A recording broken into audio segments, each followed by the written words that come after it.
Gamma Galaxy Rukmini వంట ఇంటికి స్వాగతం. మనం పప్పు గారెలు రకరకాలుగా చేస్తాము. రకరకాల కూరగాయలు, ఆకుకూరలతో కూడా చేస్తాము. క్యాబేజీ పెసరపప్పు ఉపయోగించి పప్పు గారెలు చేస్తే చాలా రుచిగా ఉంటాయి. క్యాబేజీ స్మెల్ కొందరికి ఇష్టం అనిపించదు. అందువల్ల ఈ వీడియోలో చూపించిన విధంగా చేయండి. చాలా రుచిగా, ఆరోగ్యకరంగా ఉంటాయి.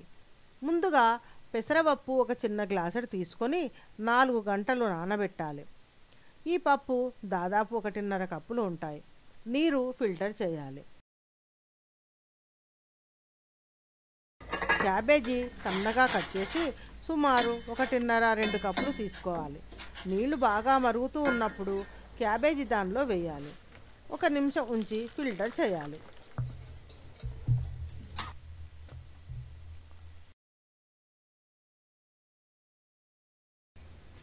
మిక్సీలో 2 అల్లం ముక్కలు, 10 పచ్చిమిరపకాయలు, జీలకర్ర వేసి మిక్సీ పట్టాలి.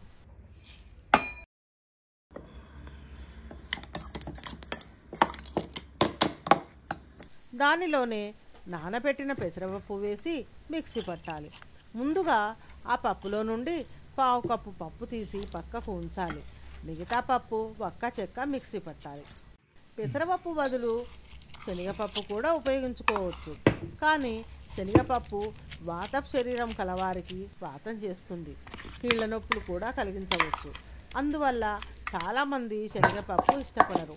కానీ పెసరపప్పు తేలికగా జీర్ణమవుతుంది, గ్యాస్ ప్రాబ్లం ఉండదు. పెసరపప్పు మిక్సీ పట్టిన తర్వాత పక్కకు తీసి ఉంచిన 1/2 కప్పు పప్పును దానిలో వేయాలి. సన్నగా తరిగిన ఉల్లి ముక్కలు వేయాలి. ఫిల్టర్ చేసిన క్యాబేజీ తరుగు దానిలో వేయాలి. పసుపు వేయాలి. సన్నగా తరిగిన పుదీనా, కరివేపాకు, కొత్తిమీర వేయాలి. కొద్దిగా ఇంగువ పొడి వేయాలి. తగినంత ఉప్పు వేయాలి. ఆ మొత్తాన్ని బాగా కలపాలి. గట్టిగా కలిపితే అంతా కలిసిపోతుంది. ఉల్లి ముక్కలలోనూ క్యాబేజీ తరుగులోనూ ఉండే నీరు సరిపోతుంది. మళ్ళీ నీళ్లు పోయకూడదు. తడి ఎక్కువైంది అనిపిస్తే 1-2 స్పూన్ల బియ్యపు పిండి కలుపుకోవాలి.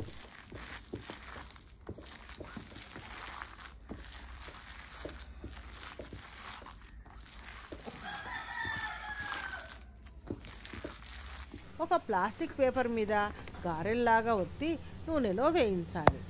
స్టవ్ మీడియం ఫ్లేమ్లో ఉంచి 2 పక్కలా వేయించాలి. కరకరలాడే క్యాబేజీ గారెలు కలర్ఫుల్గా, టేస్టీగా ఉంటాయి. తిన్నా కొద్దీ మరొక్కటి తినాలనిపించేలా ఉంటాయి. ఉల్లిపాయలు వేసాం కాబట్టి మర్నాటికి నిల్వ ఉంచకూడదు. ఆ రోజు తినేస్తేనే రుచిగా ఉంటాయి.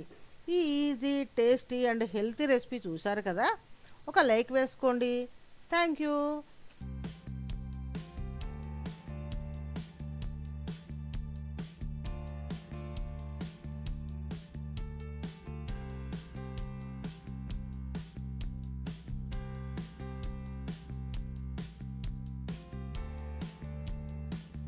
రుచికరమైన ఈ కరకరగారలకు ఒక లైక్ వేయండి. సబ్స్క్రైబ్ చేసుకోండి. మీ ఫ్రెండ్స్కు పరిచయం చేయండి. Thank you.